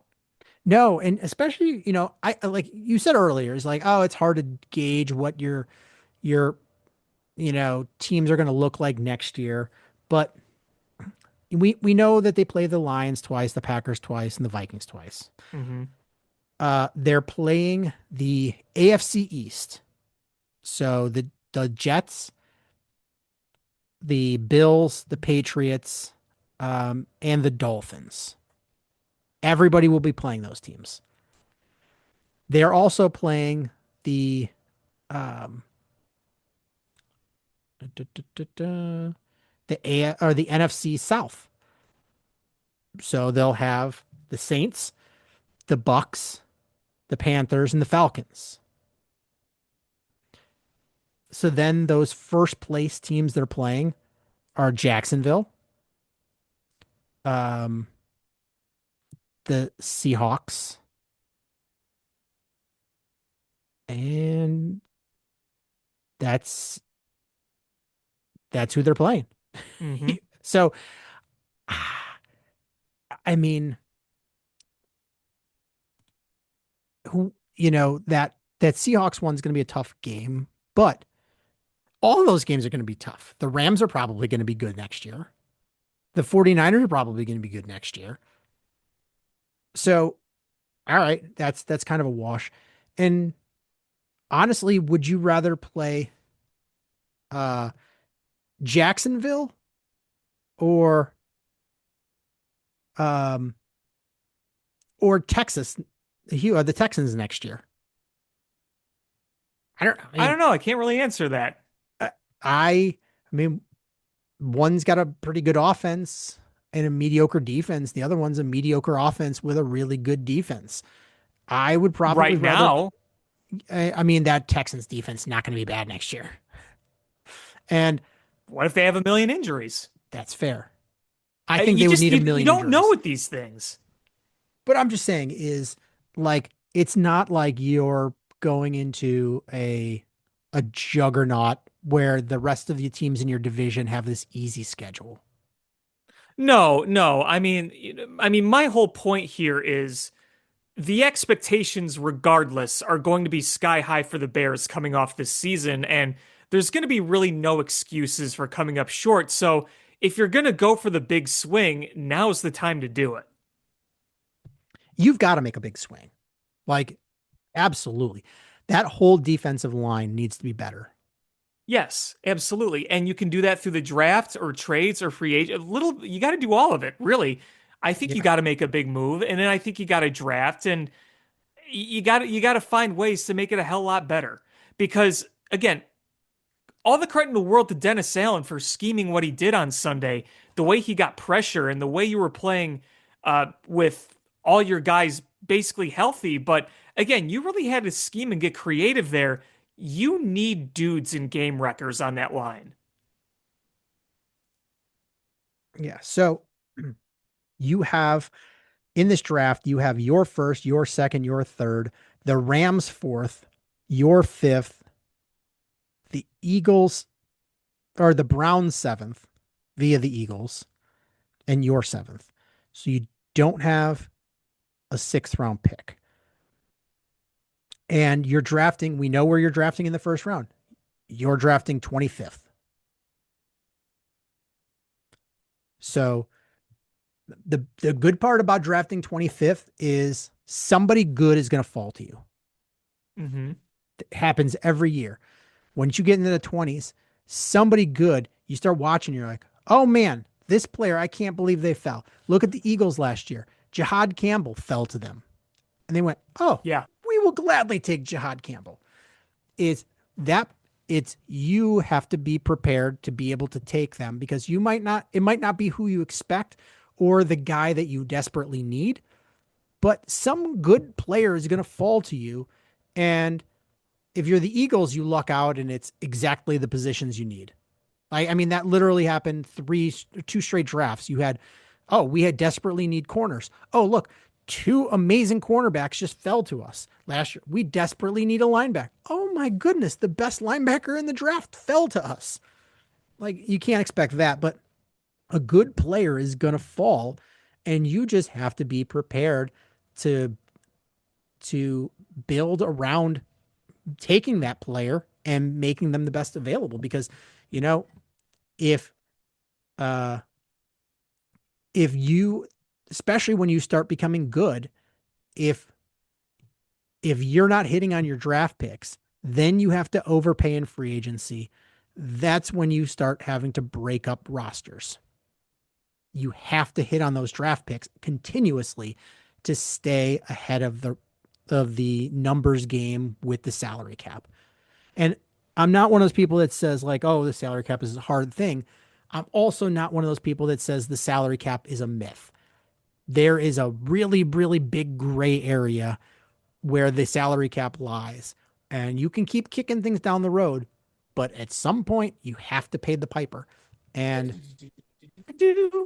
so it's you have to start hitting on those draft picks, especially those first rounders, in order to stay ahead of um the salary cap situation.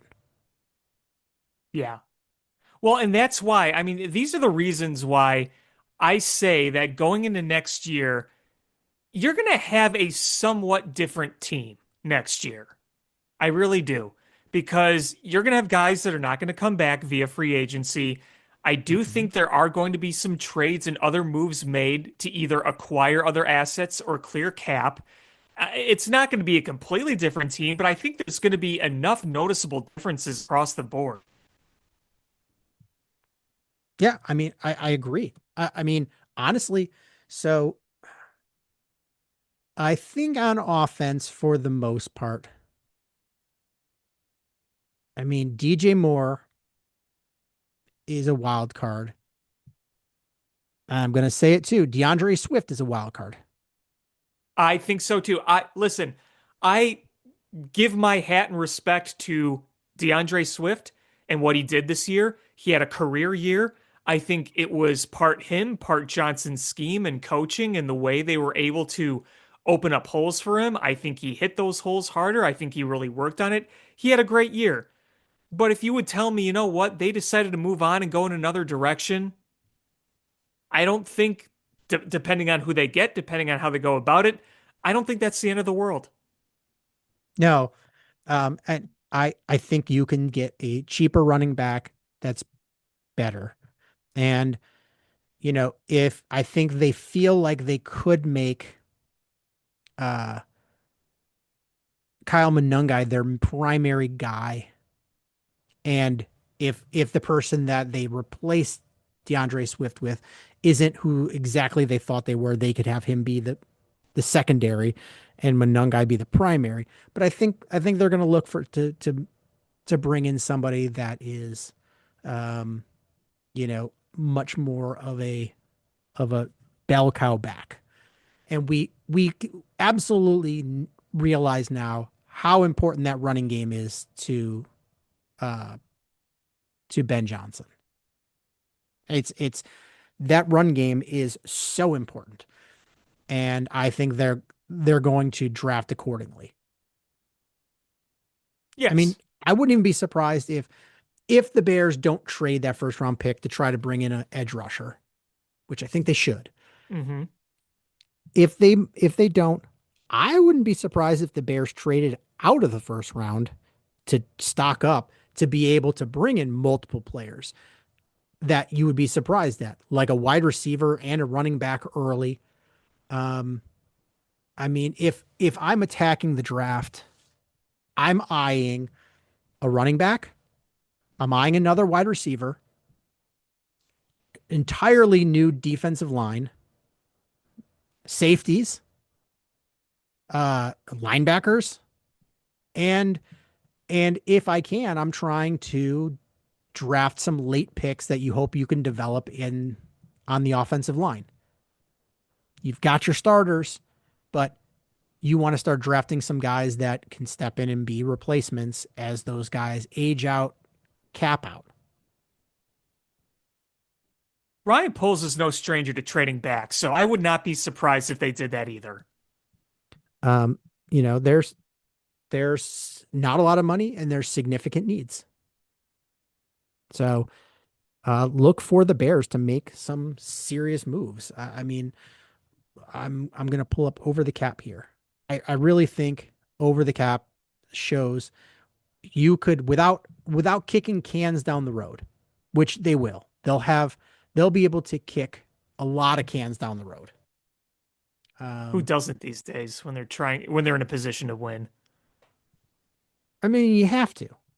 It's every team is doing. I mean, look at look at the 49ers. How many players do they have that are like the highest paid at their position uh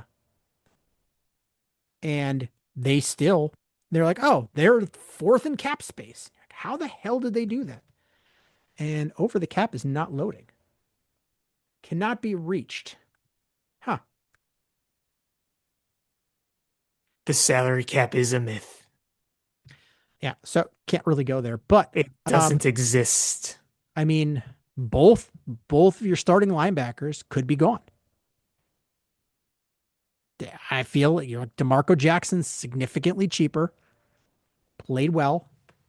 Um, you have expensive linebackers, and one is coming off a serious injury. Who wasn't Uh, the same afterwards. well, I mean, he's got the other one. He's got a broken leg. Well, yeah, I mean, I meant when he played after the first one. Yeah, so both starting linebackers could be gone. Uh, both your safeties could be gone.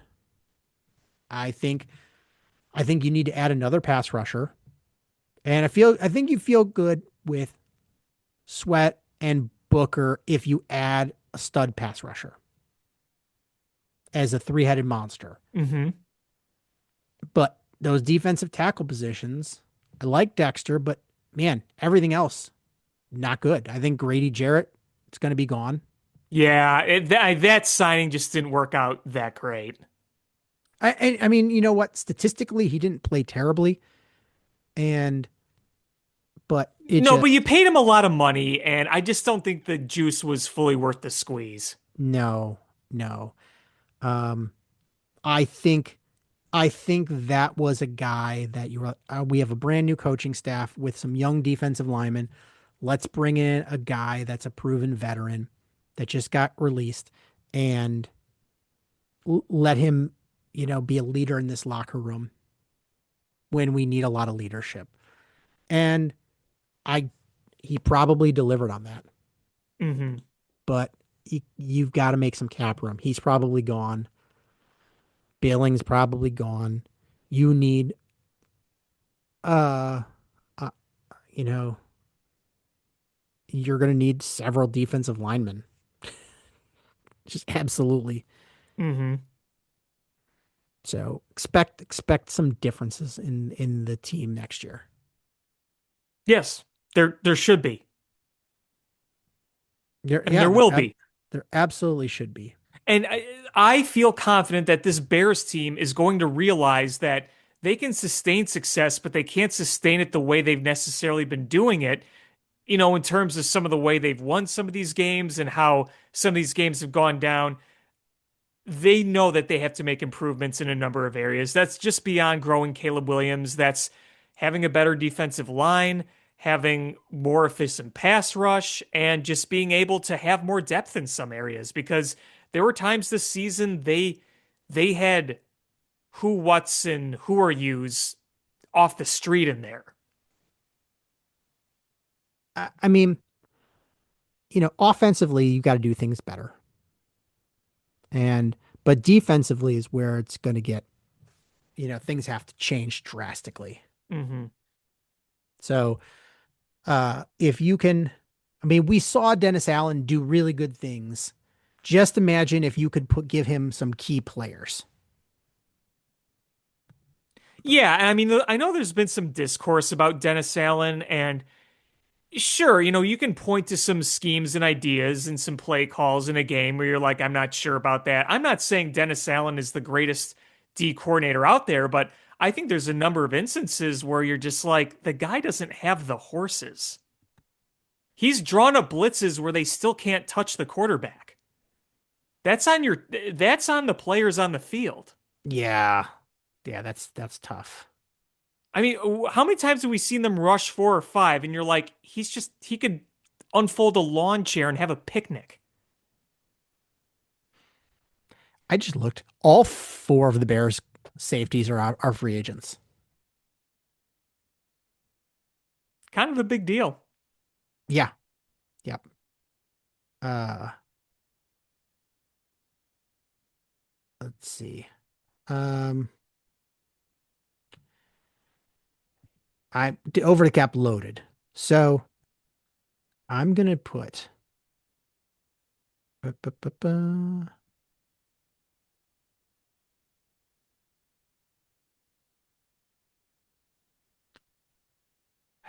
They're gonna say Dio Dangbo's coming back. Ugh. That should not stop you from going after a Max Crosby. Ugh. That contract makes me nauseous. Um, so I'm putting in here in the calculator, trading DJ Moore, cutting Grady Jarrett as a post June 1. Um, cutting Tremaine Edmonds. Um, I'll keep TJ Edwards. I don't think they're going to get rid of both. So that moves us to $30 million of cap space right there And we're talking for next season, correct? for next season. We're not So talking like overall contract value or something weird no, like that. that gives them, without any sort of other manipulations, $30 million in space. Okay. And uh It's not nothing. and if you move DeAndre Swift, that gives you $37 million total.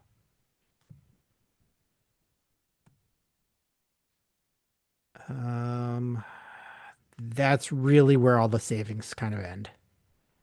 You could say, all right, we could cut Cairo Santos, which I think might happen. Hmm.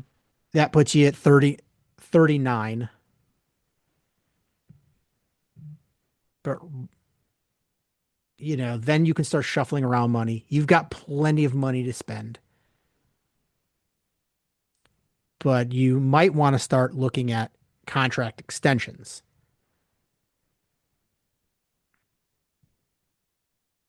Darnell Wright, Caleb Williams come right off the top of my head. You probably shuffle some of Montez Sweat's money around. Do you think there's a chance they move on from Montez Sweat? Um, you know what the Bears have never really done is give somebody a uh, a pay reduction. You've seen other teams do it. They tell them they have to take a pay cut or get cut. I wonder if Montez Sweat is eligible for that. Yeah, I mean, because the way I see Montez Sweat is, do I think he's a little overpaid? Yes. Did he have a bad season? No. Like the sack numbers are fine. He did step up in some big moments, but I don't think he was quite worth what his salary was for what it's worth. I'd say it was okay overall. Yeah, I mean, But you're paying him money to be a bit more elite, and I think he's a good player altogether. He played elite his first year here. I mean, that was insane, but I think that was his peak. you've got to do something. And you have so much money tied up in between Sweat and Odangbo.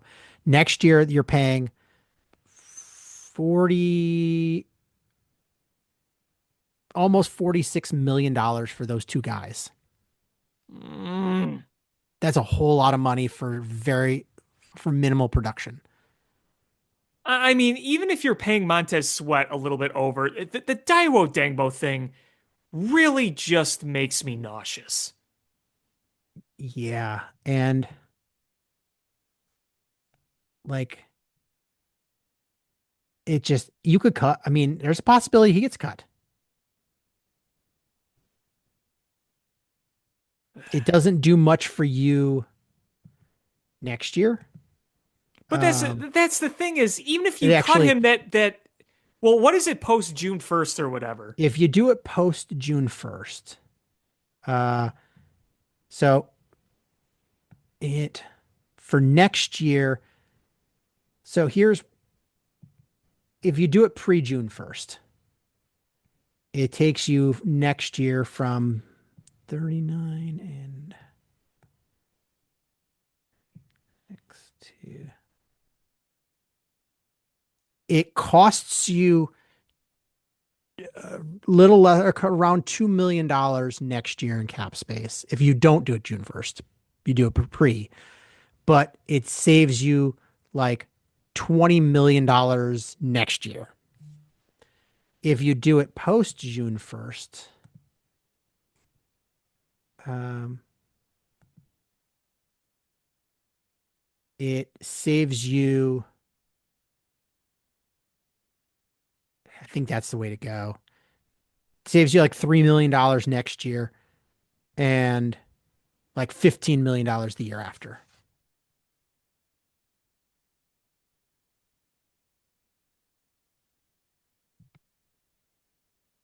No, we'll So, see what they do there. Unless they're still high on him for so if you some trade reason. DJ Moore, you cut Dio Dengbo, cut Grady Jarrett, cut Tremaine Edmonds, and trade DeAndre Swift and cut Cairo Santos.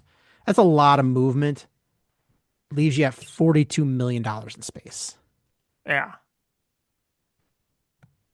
Well, it's going to be a busy offseason. There's going to be a lot of speculation. There's going to be a lot of rumors. There's going to be a lot of thoughts. There's going to be a lot of varying opinions. But what we know for sure is there's going to be a lot done this offseason. And now we're saying goodbye to 2025. One of the craziest and most unique seasons we've seen in this sports city in a long time. You know what's funny is I'm looking at the cap space right now before anything gets shuffled around. The Titans have $93.5 million in space. Wow. Do you know how much space the Chiefs have? How many? How much? Negative $63 million. They're $63 million over the cap. Whew. Well, I mean, look at some of the guys they've given away for little. I mean, that's how we got Joe Tooney. You know what's hilarious is we keep talking about, man, the Saints keep kicking the can down the road. They're finally going to have to pay the piper. They're still over 20 million over the cap for next year. Wow. And they don't have any players. And we've been saying this for years. Yeah, they're now in a shitty situation. So it's funny. There's not a, I mean, there's a handful of teams that have a bunch of money, but not that many. It's not like previous years. No. Like, let's see, right in the middle would be one, two.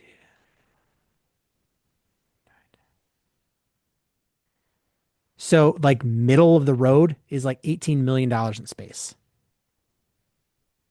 If the Bears get that 40 something million in space, um, they would be two, three, four. They would be the ninth most salary cap. Hmm. All right. But yeah, that's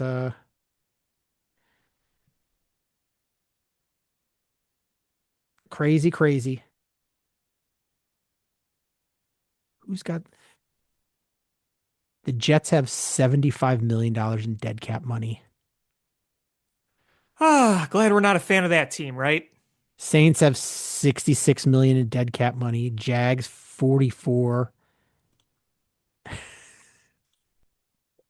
Oof. Uh, Oof.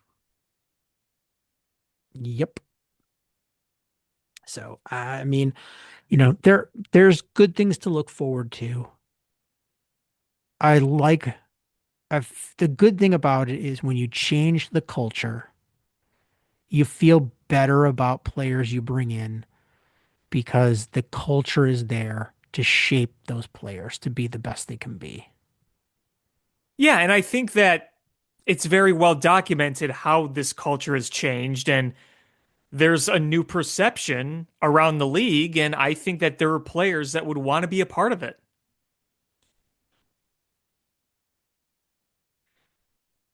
Uh, it's and there's going to be players that see something special going on, and they go, "Damn." I mean, I'm this is actually if you went to Max Crosby's Twitter, he was posting like wow things about Caleb Williams. Yes, he was. I was just going to bring that up. Is I know he doesn't have a say in it, but he's not going to want to be there. I think he'd And love to come here. I think he would absolutely love to come to the Bears. Just facts. Um, and that Raiders team is going to be cleaning house. New coaching staff, they're going to be building, and they're going to be building around their new rookie quarterback they're about to draft. Tom Brady's going to come out of retirement. No, they're going to draft Fernando Mendoza from Indiana.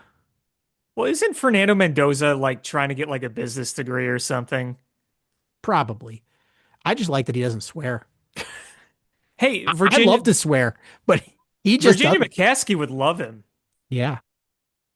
Uh, Congrats to him, by the way. Congrats to the Hoosiers on that championship. What a story. I mean, you know, they did have a bunch of older players, but you know what? They did it. They defied everything. And I want to say for all those people that are like, SEC is so good, they just are battle tested. What conference has won the last three national championship with three different teams? Big Ten. Big Ten, Michigan, Ohio State, Indiana. Hmm. So suck it, SEC. Next year it's going to be stupid Rutgers. Stupid Rutgers for the championship. If Rutgers is in the national championship next year, I think you and I have to go. Oh, absolutely. We'll just be there going, "Let's go, stupid Rutgers. Let's go, stupid Rutgers." So just for shits and gigs, Max Crosby's base salary, because we don't have to pay a signing bonus if we get him, is $30 million.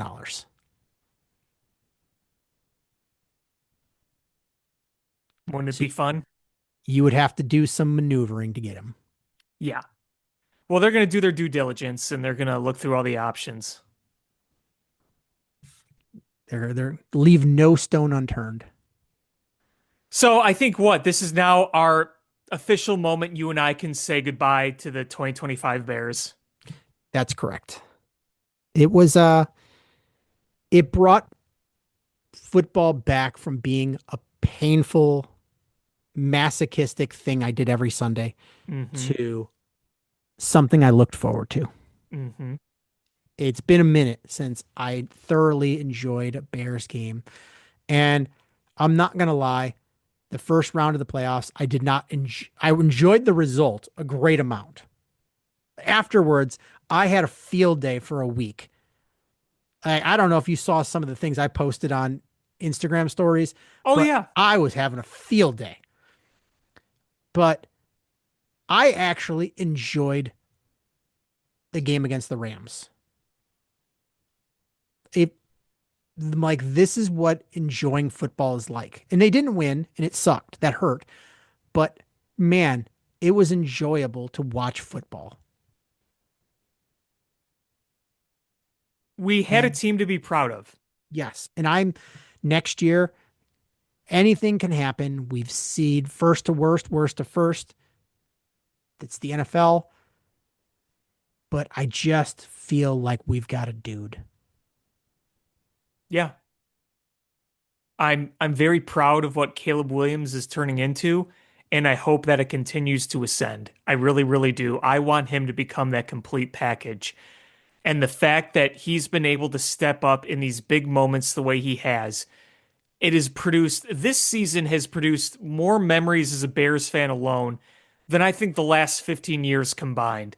You know, you can take 2018 and some of those wins there and maybe an occasional good win here or there going back to the Lovie Smith days. But this season alone, you can look at all these different games, the two Packers games, including the playoff game, that crazy Bengals game I mentioned earlier, the blocked field goal against the Raiders, the walk-off field goal against the Commanders a year after the Hail Mary fiasco, the Giants comeback where the Iceman nickname came out.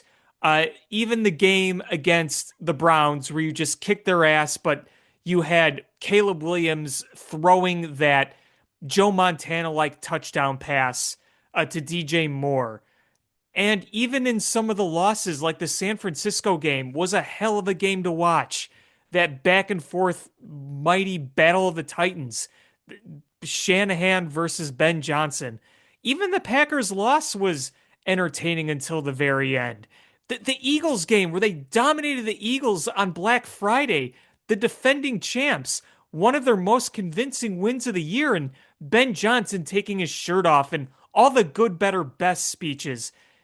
All those memories put together, just it gave you so much euphoria. And the funny thing is, in a lot of those wins, watching 80% of those games was torture.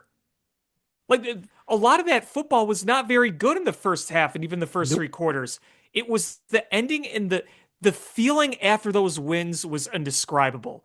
We might have seen some more complete wins in the past, but the feeling of winning those games felt different than before. And that's what made this season really, really special. And this is the first time since 2007 where in one season they beat the Packers multiple times. And I want to go back to this point is it drives me crazy, and I get why they do it, just trying to create content. But when all these sports writers and talking heads just knee-jerk reaction to things, like, oh, I know it's only 3 games into the rookie season, but let's do a redraft of the draft. And Caleb Williams would definitely not be number 1 overall. You know, Caleb Williams was chosen number 1 for a reason. I would still, even when people were like, oh, Jaden Daniels is going to be generational. Bears messed up by not drafting Jaden Daniels. I still said, no, I would still pick Caleb Williams. And I stand by that then, stand by that now. There's nothing you could do to make me draft Jaden Daniels over Caleb Williams. Period. And it's not a knock. Just Caleb Williams was the best player coming out of the college that year. And I would draft him over. And this might go down as one of the best quarterback drafts of all time. I mean, look at these guys. It's amazing. They've all been to the playoffs. They've all done great things. Sucks for Bo Nix. Really, really sucks for Bo Nix. But look at the things down he's to done. the end of the game, or to kick the winning field. Like, that's tough. Tough. But, like, I said I liked Bo Nix. I thought he would be a product of his coaching staff, and I think he's better than that. But I think he's buoyed by an exceptional coach. I think Drake May is very good. I think Caleb Williams is exceptional. Like, I think he is going to be the generational quarterback. Well, let's hope so. I mean, he had the best year of a Bears quarterback ever. You can look at what Eric Kramer or whatever did the one year, or, he didn't have quite as many touchdown passes as Jay Cutler that one year. For the ups and downs Caleb Williams had, and for some of the frustrating moments where I was pretty frustrated, I think all in all, I can't name a definitively better season by a Bears quarterback than what Caleb Williams did this year. The other remarkable thing is Caleb Williams has started every single game he's been in. Every single one in 2 years. When has that ever happened? You want to hear something crazy? The Bears are a charter franchise. Caleb Williams just completed his 2nd year. He is already top 10 in passing yards for the Bears all-time career. Yeah. And I believe it. And next year, if he plays every game next year, 11, there's a good chance he could be, let's see. There is a legitimate chance if he plays every game next year, he could be 3rd. So they would be what, behind Cutler and Luckman? Yes. Yeah. Ahead of Jim McMahon and Jim Harbaugh. Yeah. And Mitch Trubisky. So if he puts up a 4,100 yard season, which is well within reason. But absolutely, we saw so many ups and downs this year early on, and he still just missed 4,000. If he puts a 4,100 yard season, he moves into 3rd all time. It's insane, but it's totally believable. There's no surprise on my face, as crazy as that stat is. I mean, if he stays healthy, there's absolutely no way he doesn't move into 3rd. Wait, let's see. There's almost no chance he doesn't move into 3rd place all time in career passing touchdowns. there's a good chance he moves into third all-time passing yards. Like we are literally in the timeline with the greatest quarterback the Bears have ever seen. Yeah. It's I mean, and there's still like, people like Sid Luckman was the best. No, he wasn't. Jay Cutler, Jay Cutler is until this year was the greatest Bears quarterback of all time. Yeah. Is he wasn't even the dude that we thought we were getting when we traded for him. He did not become that dude, but he was the greatest quarterback in Bears history. And that torch has been passed to a player in his second year. The stats, it'll take him a few years to beat Jay Cutler stats. But Jay Cutler played what year? 9, 10, 11. Well, he was here from '09 to 2016. Yeah. So he was here the better part of a decade. Like in that time period, like you're gonna see Caleb Williams blow the barn doors off of those stats. Mm-hmm.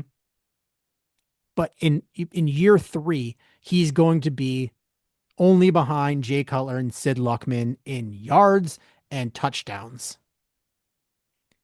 And he's best friends with PCA. I love it. They're at I the Bulls love game together after being at the Hawks game the night before for the Taze night. I love it. Yeah, I I, just saw it. The Bulls just so Williams and Crow Armstrong were both given the striped black jerseys, and they're sitting in the front row. um it's I would love to be a fly in the wall wherever they are after the game and what they talk about. Buzz, buzz, buzz. Yeah, that's really awesome. That is really, really awesome. And they were in the locker room too afterwards, after the Blackhawks game with Connor Bedard. Somebody posted, I don't remember who it was, but somebody posted a picture and it was a snapshot of the game towards where they were sitting. And in the frame, on the ice and in the stands, you saw Jonathan Taze, Connor Bedard, and then PCA and Caleb Williams sing together. Pretty cool. Did you know only 3 Bears quarterbacks in NFL in Bears history have more game-winning drives than Caleb Williams? What is it? Cutler, Harbaugh, and was game winning drives even a stat back in Sid Luckman's day? I don't know. Um, let's see if they list him on here.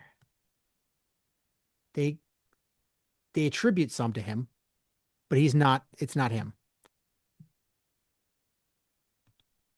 So what is it Cutler, Jim Harbaugh, That's and 1 and 3.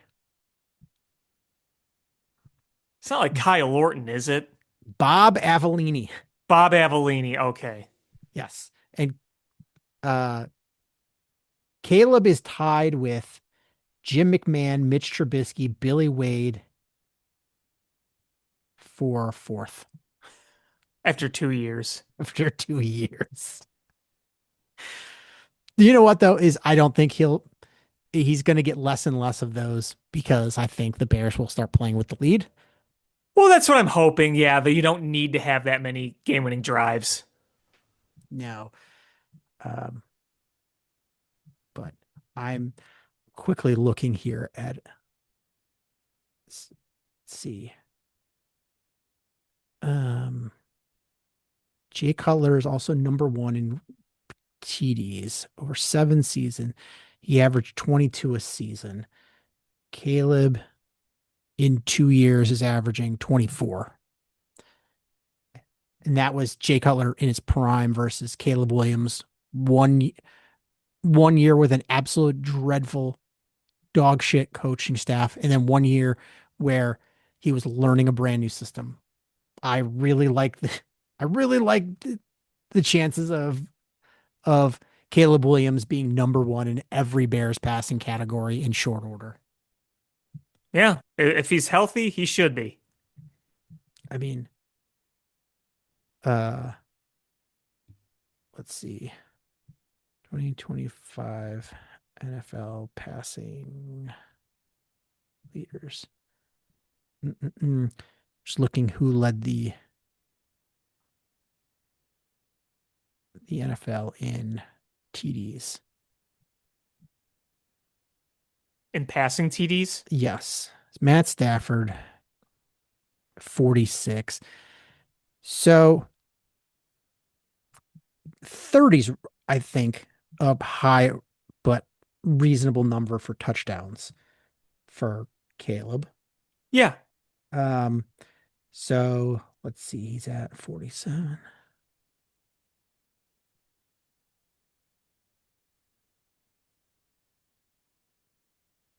So like 3.5 seasons, he could be number one in Bears all-time passing touchdown leaders. Amazing but sad at the same time. I mean, there's a realistic possibility on his rookie contract he is, if he just lights it up. Hmm. Um, let's see. He's at um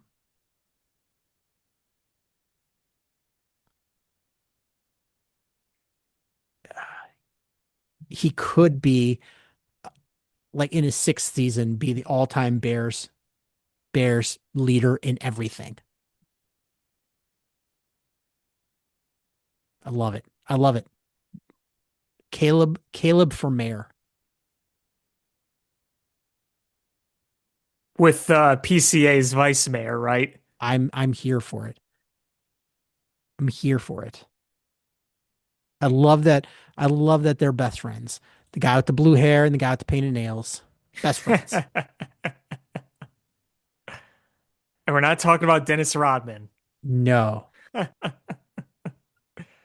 that kind of funny? I know there's the whole thing about the painted nails and whatnot, but like, dude, look what Dennis Rodman was doing back in the 90s. Oh, I know, right? Although Dennis Rodman is definitely not a guy you'd want to mess with. He would grind you into dust. Oh, Dennis Rodman would punish you. Oh, Mike McDaniel expected to be the Chargers offensive coordinator. Just saw that. I Can was you worried he was going to go to Detroit. for Bears, I love the guy that they hired. I was a little surprised. I was too. I'm curious of how Mike McDaniel and Jim Harbaugh are two absolute weirdos. And I wonder if I their weird is going to know. vibe or if their weird is going to like grade on each other. I don't know. I really, really don't know. But Drew But I mean, Pelton as the Lions offensive coordinator, I mean, if I'm a Lions fan, I do not love that. no, one of my Lions fan friends was even saying, like, yeah, I don't really get this one.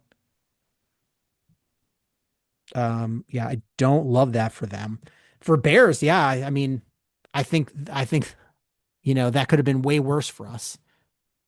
And I don't think he's bad. I just don't think he's great. Right. Um, I think if you were I'm a little shocked Kevin Stefanski got a head coaching job right off the bat. I thought he'd have to take a year and Did OC you somewhere. see Baker Mayfield tweet about that? No. Just look up Baker Mayfield right now on Twitter. Uh, Twitter. Baker Mayfield. Yeah, it's Kevin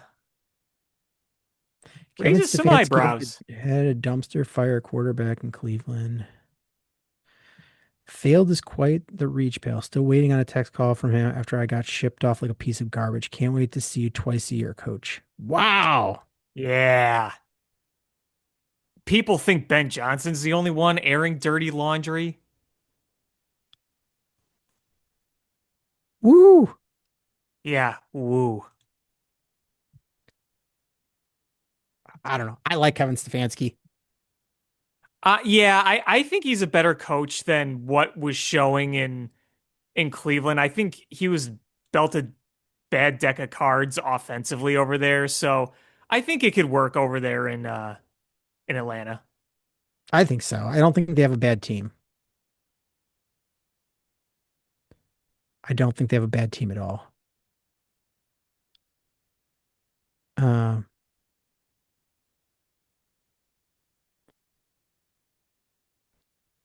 did you see Clay Harbor's post?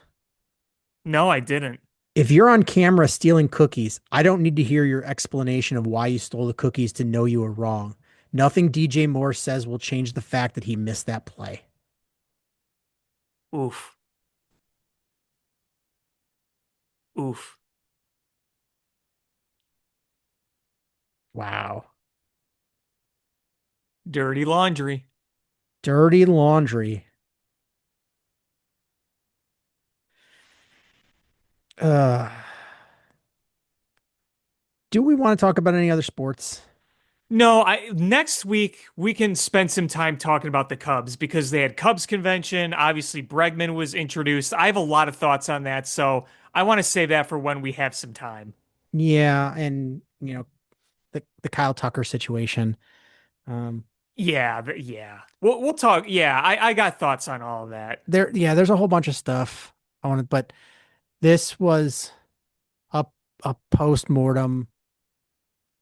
Uh, what's wild? Sorry, one last thing is we're so used to just the season being so wrapped up by now already that I'm like, man, I can't believe it's months and months till the combine and the draft. When your team is good, these things just kind of come up on you quick. Oh Like yeah, Super Bowl's in a few weeks. the Super Bowl's in a couple weeks. The combine is in like a month, not even a month. Is it a month? Da-da-da. And then the draft is not that far off. Like, No. like wow, when you're good, this just kind of like all of this stuff just comes up, and you're not spending. I guess also not having to be in the coaching cycle is awesome too. Um, Isn't it a nice change of pace?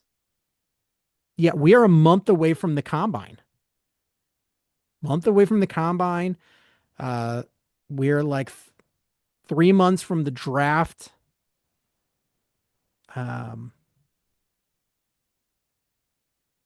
free free agency is